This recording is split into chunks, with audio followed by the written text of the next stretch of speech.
Olá a todos vocês, estamos aqui para mais uma aula de Geografia. Eu sou a professora Ludmila Dutra e iremos verificar o que estudaremos na nossa aula aí de Geografia. Olha só, gente, na aula 39, o objeto de conhecimento, diversidade ambiental e as transformações nas paisagens, na Europa, na Ásia e na Oceania, primeira parte.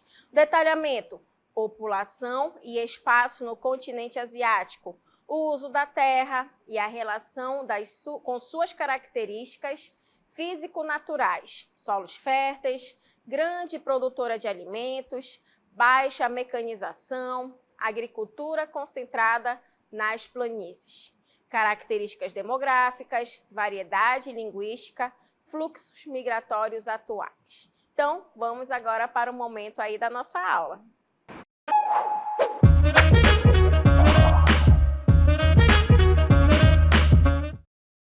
Vamos estudar sobre o continente asiático, gente, analisando aqui algumas características muito aí relacionado às atividades econômicas. E as atividades econômicas principalmente voltada aí à utilização do solo, com as atividades da agricultura e analisar a importância, né, que o continente asiático ele vai ter aí não somente para os países que compõem o continente, mas para os países que estão ao redor e o restante dos países do continente americano, por exemplo, tá certo? Então, nós iremos estudar e analisar qual vai ser a importância de se utilizar aí, né, o solo do continente asiático, até por conta da formação dos seus países. Então, olha só, o uso da terra, né, que vai estar inserido no continente asiático, o solo, gente, ele é um recurso natural de extrema importância para todos, tá? E isso vai estar incluindo não somente a Ásia,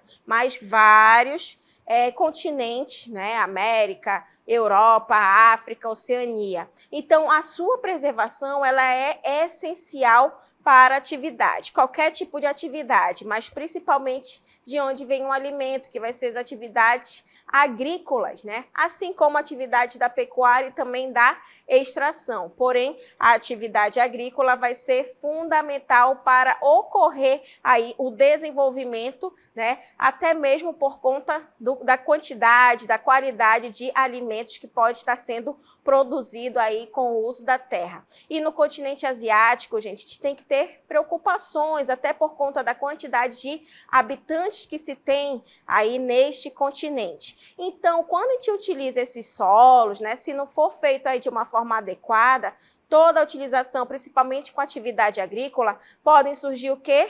Problemas, né? Infelizmente, aí, se não for utilizado de forma adequada, podem surgir esses problemas ambientais que vai estar aí de acordo com o uso da terra no continente asiático. Então, olha só, esses problemas ambientais no continente asiático, eles podem estar associados principalmente a quê? Ao uso intensivo do solo, como eu falei a vocês, pela quantidade de habitantes que se tem, grande quantidade de habitantes, as pessoas se alimentam, de onde é que vem? Então, também, além de eles importarem, né, determinados produtos, eles também acabam fazendo ali as atividades de agricultura, pecuária, extração. Então, realmente é necessário ter este cuidado por conta do uso intensivo do solo nessa região, além de, né, ainda ter aí os impactos negativos que podem ser causados pelas atividades agropecuárias, tá? Principalmente aí em relação à atividade da pecuária, né, em áreas extensas, onde acaba cuidando ali de animais, né, e se não for feito também de uma forma adequada, aquele solo ele acaba sendo degradado, tá? Aí de uma forma em que pode estar ocorrendo uso excessivo, né, pode estar ocorrendo, então, algum impacto negativo naquela região, tá bom? Então, essa importância do solo, né, para o continente asiático e também pela produção, tanto na parte da agricultura quanto na pecuária e também a de extração, tá? Agora, o uso da terra no continente asiático, gente, também é importante a gente aí analisar como que a gente pode combater essa erosão e evitar o empobrecimento do solo nessa região também, assim como em vários outros lugares, né? Não somente no continente asiático, mas em outros continentes. Então, é necessário que implementar práticas como o manejo adequado, verificar como que pode ser realizado aquele determinado tipo de cultivo, uma rotação de culturas para não ficar somente naquele tipo de cultivo, né? Para que o solo ele não fique tão desgastado. A adubação voltada principalmente o quê? A manutenção dos níveis ideais de matéria orgânica, né?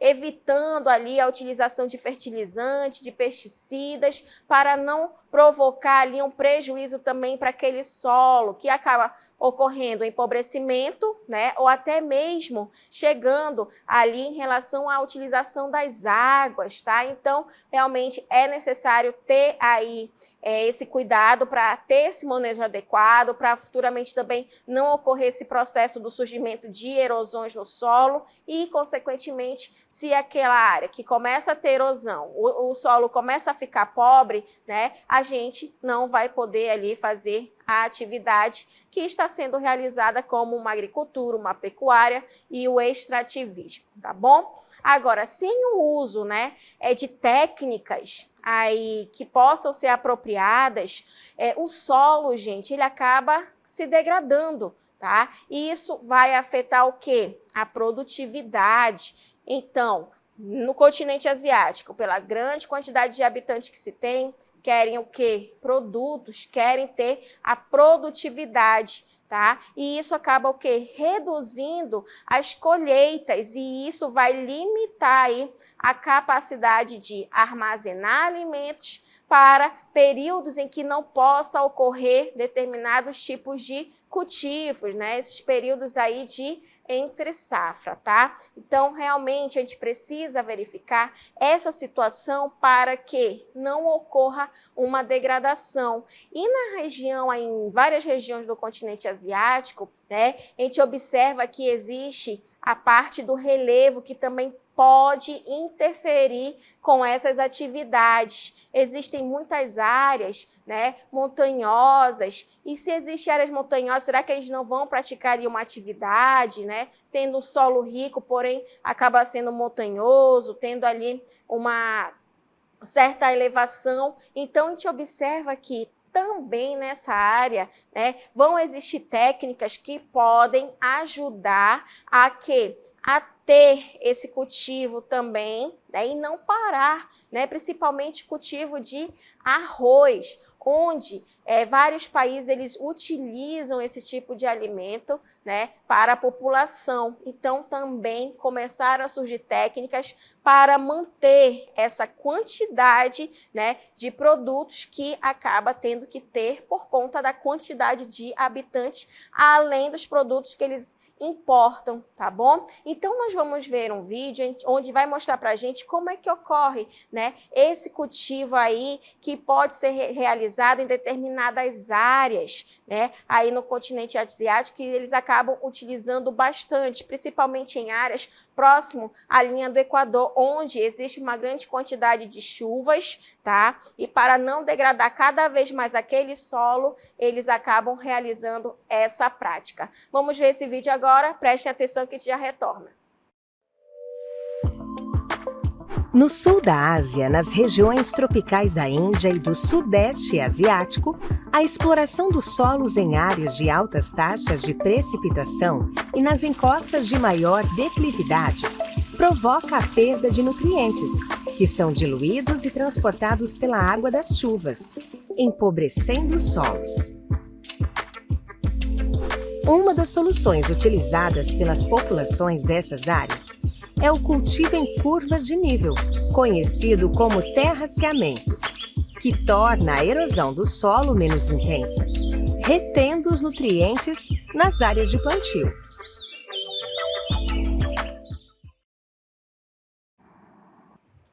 Então, gente, aí através dessa técnica, né, de terraceamento, eles também acabam fazendo a atividade da agricultura e isso acaba ajudando também nessa parte da agropecuária na Ásia. Agora, a maioria aí que vai estar relacionado à agropecuária da Ásia, gente, a maioria da população, a gente vai analisar aí que vai se concentrar, né, em áreas rurais, tá? Grande parte da população ainda vive em áreas rurais. Então, está ocorrendo, né, esse processo de transição, saindo ali das atividades do campo, indo para as grandes cidades, porém, em alguns países, a quantidade de pessoas vivendo em áreas rurais acaba sendo maior do que em áreas urbanas. Então, essas atividades da agropecuária, elas vão ser atividades que estarão aí voltadas, né, principalmente para o setor primário da economia, ok? Então, o setor primário ele acaba sendo muito importante também para esses países do continente asiático.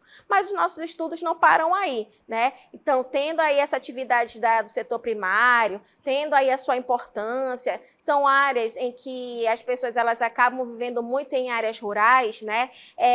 Isso vai fazer com que essas atividades elas aumentem cada vez mais. Agora, a atividade agrícola na Ásia, né? Ela vai variar em termos do tipo de cultura, o que está se cultivando naquele solo, naquela região, naquele país, o nível de tecnologia que está sendo empregada ali naquele país, se é um país mais desenvolvido, se é um país menos desenvolvido, será que eles estão utilizando de forma adequada aquela tecnologia? O destino também da produção, está produzindo lá para a China, está produzindo lá para a Índia, que a quantidade de habitantes é bem maior, ou não, são países com menor quantidade de habitantes, então tudo isso, gente, vai estar relacionado também a essas atividades agrícolas, pelo tipo de cultura, o nível de tecnologia que está sendo utilizada ali e o destino de produção. Então, vão ser realizadas, muitas vezes, essas áreas aí onde o país ainda está em desenvolvimento,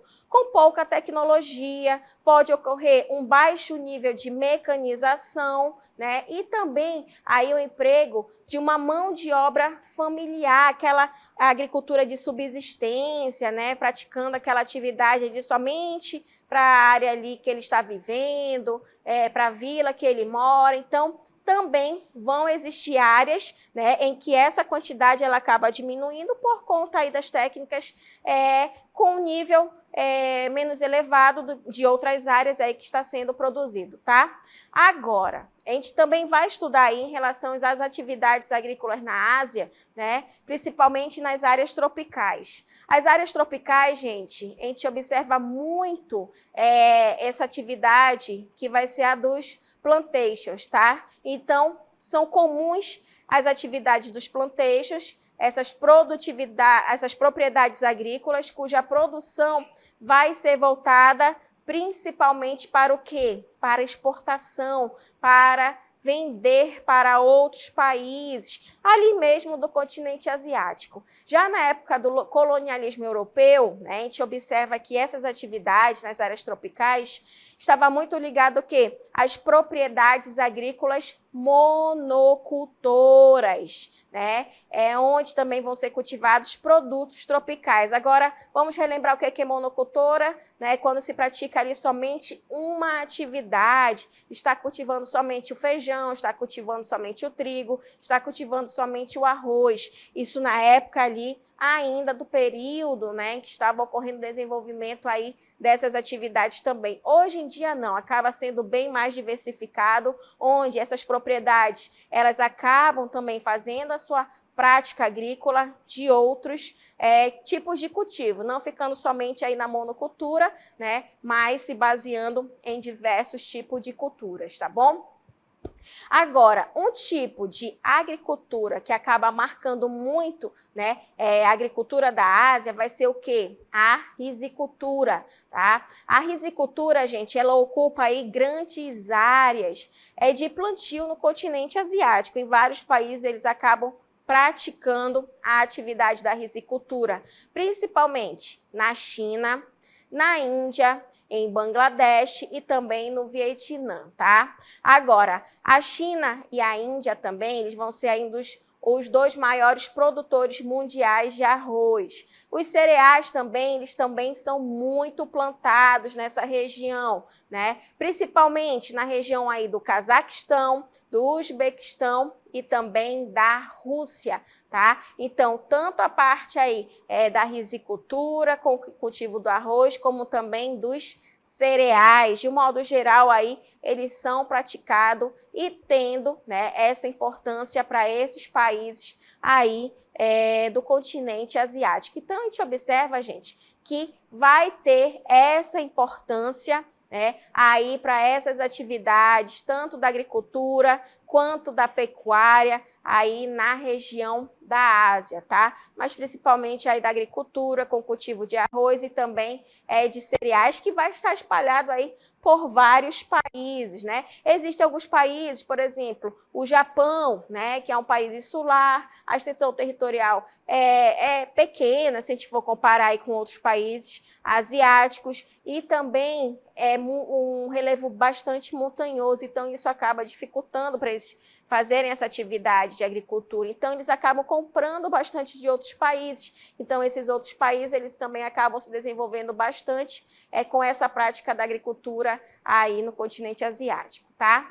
Mas essas características, gente, vai fazer com que esses países asiáticos, eles comecem aí a se desenvolver cada vez mais. E vão existir áreas, né, que vão começar a construir novas cidades, né? Com todo esse processo de desenvolvimento econômico, com a atividade da agricultura principalmente, mas também com o desenvolvimento das indústrias, do comércio e também dos serviços. Várias áreas, gente, onde não se tinha tanto desenvolvimento, começa a se observar melhor e começa a abrir mais os olhos para ter o quê? Cidades que começam a ser construídas de uma melhor maneira para se desenvolver mais. Então, a gente também vai estudar aí sobre a primeira metrópole inteligente, onde várias áreas aí da Ásia, elas começam a ser construídas, pensadas, né? E para ser construídas aí como uma metrópole inteligente. E uma delas vai estar localizada aí na Malásia, conhecida como Iskandar, ok? Onde a gente observa aí através dessa imagem, onde acaba surgindo essa construção de edifícios e as paisagens, gente, que utilizam tecnologias verdes. Além disso, o uso de fontes renováveis de energia. Então, realmente vão pensar em áreas onde possa se ter ali essa conexão do desenvolvimento com as atividades, né, do desenvolvimento aí relacionado ao meio ambiente. Então, essas preocupações aí, por exemplo, né, do governo malaio em relação a esse futuro urbano, eles não se restringem, né, a essa metrópole inteligente aí conhecida como Iskandar. Além dessa cidade, gente, estão sendo planejadas aí aldeias inteligentes, cidades florestas e ecocidades, né, com casas que acaba tendo preço popular ali para a população,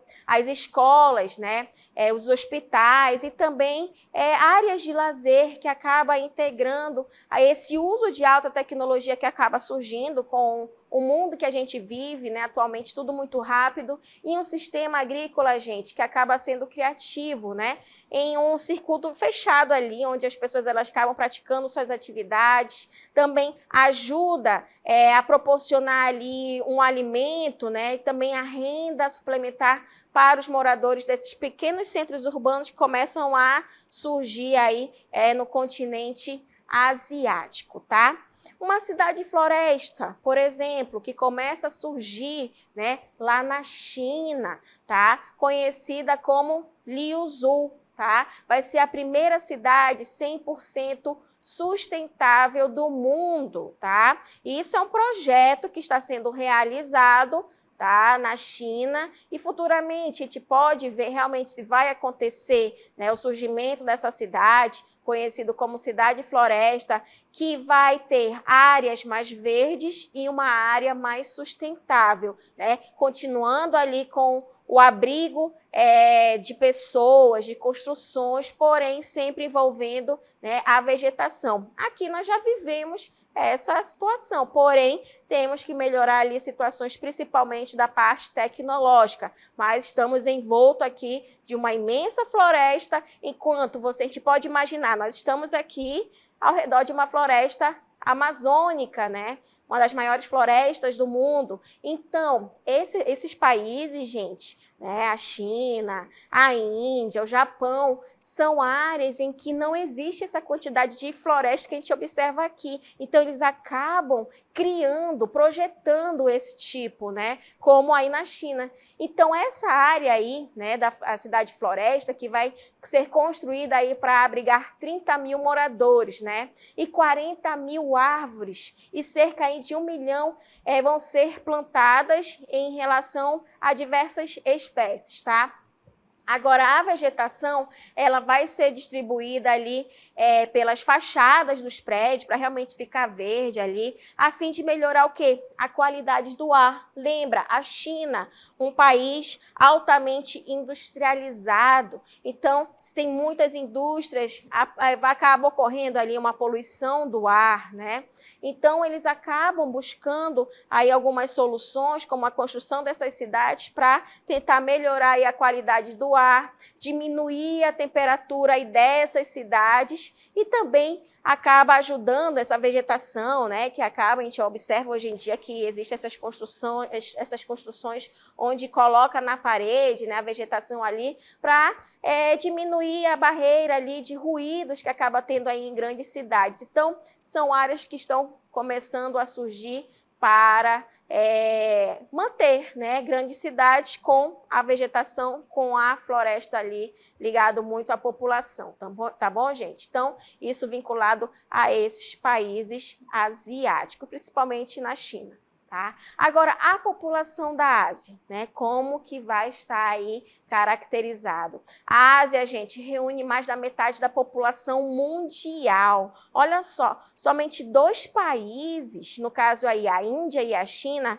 são os países mais populosos do continente e também do mundo, somando aí mais de 2,8 bilhões de habitantes. No total, nós somos aí em torno de 8 bilhões de habitantes. Somente na Índia e na China, esses 2 países vão reunir aí 2,8 bilhões de habitantes. Agora, como é que ocorre a distribuição da população da Ásia? Gente, a distribuição da população pelo continente, ela acaba sendo irregular, né? Vamos ter aí fatores relacionados a tipo de clima, relevo, né? Tudo isso vai fazer com que ocorra essa distribuição também de forma irregular. Então, vai haver áreas onde a densidade demográfica ela vai ultrapassar ali 1.000 habitantes por quilômetro quadrado. Um exemplo disso vai ser Bangladesh. Outras acabam registrando aí menos de 10 habitantes por quilômetro quadrado, né? Como aí áreas de desertos, áreas montanhosas, né? Que acaba surgindo aí o frio e também até mesmo por conta do frio, tá? Neste mapa a gente observa melhor aí essa relação aí do continente asiático, né? Áreas mais claras, a quantidade de habitantes ela acaba sendo menor. Olha aí na Rússia, né? Bem clarinho a parte asiática, que vai estar entre de 0 a 10, essa quantidade aí de habitantes por quilômetro quadrado. Já na China e na Índia fica bem mais escuro. No Japão, por conta ali do tamanho do Japão, gente, o tamanho do Japão em relação à sua extensão territorial é pequeno, mas a quantidade de habitantes acaba sendo elevado pela extensão territorial. Então, a densidade demográfica ela acaba sendo elevada, entre outras áreas aí da Ásia, que a gente observa que vão existir, né, uma quantidade de habitantes tendo uma grande densidade demográfica, outras áreas mais clarinhas, não, a densidade demográfica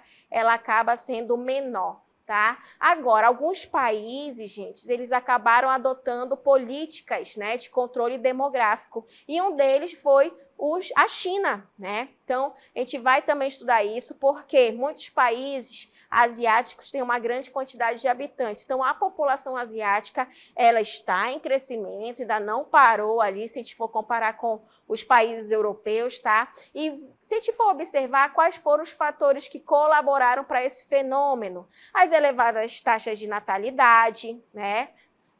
A redução da mortalidade aí ao longo do século XX, por conta da melhoria aí na área da saúde, na melhoria aí das condições de higiene da população e também, gente, o principal, a ampliação aí do atendimento médico hospitalar vão fazer com que essa população cresça cada vez mais. Então, por isso que começa a surgir essas políticas de controle demográfico. A Índia, por exemplo, né, adotou aí a medida, né, que vai estar relacionada ao quê? Aí ao controle, né, de natalidade. Então, a Índia ela acabou tendo essa política do controle demográfico, adotou medida aí do controle de natalidade. Agora, qual vai ser a principal política da Índia? A esterilização de mulheres, gente. Uma determinada quantidade de filhos, eles acabam fazendo com que as mulheres, né, não tenham grande quantidade para tentar diminuir, até porque a Índia, atualmente, é o país que tem a maior quantidade de habitantes do planeta. Assim como a Índia, também a China, né, durante aí um longo período, também teve aí esse controle demográfico, né, uma política de controle demográfico. Então, durante aí mais de 30 anos, acabaram proibindo casais de terem mais de um filho, lá a política do filho, né? Apenas os casais que vivessem no meio rural, eles poderiam ter 2 filhos, caso o primeiro filho fosse uma menina, tá? Então, começavam a adotar naquele período, né? Diminuindo aí, tentando diminuir essa quantidade de habitantes na China, tá? Só que tendo esse controle demográfico, né, começa realmente a diminuir. E em 2015, na China, com essas quedas aí da taxa de natalidade, gente, o país ele começou ali, o casal chinês, né, permitindo que todos os casais tivessem aí 2 filhos, tendo essa base, né, para ter ainda esse controle, até porque a China já vai ser o segundo país mais populoso do planeta, tá? Verificando essa situação da parte econômica, principalmente o setor primário, né? Analisamos aí a questão da densidade demográfica, o surgimento de novas cidades, muito ligado a esse processo de urbanização e também cuidados com o meio ambiente, a política de controle demográfico, tanto na Índia quanto na China, vai também existir a questão das desigualdades socioeconômicas na Ásia, gente. O continente asiático ele vai ser marcado principalmente por desigualdades sociais ligadas a essa grande parcela da população asiática, que ela acaba sendo analfabeta, porque vários países, gente, ainda são muito ligados a esse meio rural, onde a grande quantidade de pessoas ainda vivendo no meio rural. E também grandes áreas ali onde as pessoas elas têm um baixo poder aquisitivo, tá? Então, acaba surgindo essas desigualdades socioeconômicas na Ásia. E indicadores sociais, eles começaram a melhorar aí nos últimos anos. Então, com o passar do tempo, né, tende aí a ter essa melhora. Porém, ainda é um fator elevado. Já as taxas, né, de mortalidade infantil, né, elas continuam elevadas. Muitos países ainda existe uma certa escassez em relação ao acesso à saúde. A expectativa de vida também ainda permanece baixa, enquanto a taxa de mortalidade infantil vai ser elevada. Tá? Vamos ter aí uma grande quantidade de analfabetismo, gente, principalmente ali no Afeganistão, em torno de 61%, e também no Paquistão, em torno de 42%, tá? Por questões ali de fatores históricos do Afeganistão, do Paquistão, né? Mas também, ao mesmo tempo, né, que tem uma grande quantidade ali de pessoas que não têm acesso a uma educação adequada, No continente asiático também, gente, nós teremos os melhores índices educacionais, como no Japão, na Coreia do Sul e em Israel, onde possui ali quase 100% da população alfabetizada e uma mão de obra, gente, altamente qualificada, tá? Mas além disso, né, o que é que nós iremos estudar em relação a esses desenvolvimentos que acabam ocorrendo no continente asiático? O índice de desenvolvimento humano, gente, na Ásia, né? Hong Kong, né? Por exemplo, ele vai ter um índice de desenvolvimento humano muito elevado. Singapura também é considerado muito elevado. O Japão, muito elevado. Vão existir países, gente, bastante elevados aí em relação ao índice de desenvolvimento humano. Porém, outros, como o Afeganistão e o Iêmen, acaba sendo muito baixo. Então, realmente é um contraste muito grande em relação a esses países asiáticos. Mas, além dessa situação, né, pegando a parte social, também temos a parte urbana. Como é que ocorre esse processo de urbanização na Ásia? Gente, a população asiática ela é predominantemente rural, porém existe aí no continente grandes aglomerações urbanas, né, como Tóquio, que é a capital do Japão, Nova Delhi, na Índia, e em Xangai, na China. Essas cidades elas têm uma grande quantidade de habitantes, então também na Ásia, gente, vamos ter aí grandes concentrações populacionais, regiões litorâneas, né? Lá da China, do Vietnã e da Índia, também tem essas grandes concentrações populacionais. Vamos ter as regiões interioranas, onde vai estar muito próximo aí dos grandes rios, né, na China, em relação ao Rio Amarelo e também ao Rio Azul, né? A Índia também em relação aos Ganges e o Paquistão, o Rio Indo, também vão ser importantes e são áreas que acabam chamando a atenção das pessoas e acabam ali, né, se desenvolvendo cada vez mais nesse processo de urbanização aí também do continente asiático. Então, são várias situações, aí, várias características que estarão ligados a esses estudos dos países asiáticos, tá certo, gente? Um continente aí bastante rico, com grande quantidade de habitantes, que o seu desenvolvimento está ocorrendo cada vez mais, tá certo? E assim, a gente finaliza esse momento da nossa aula.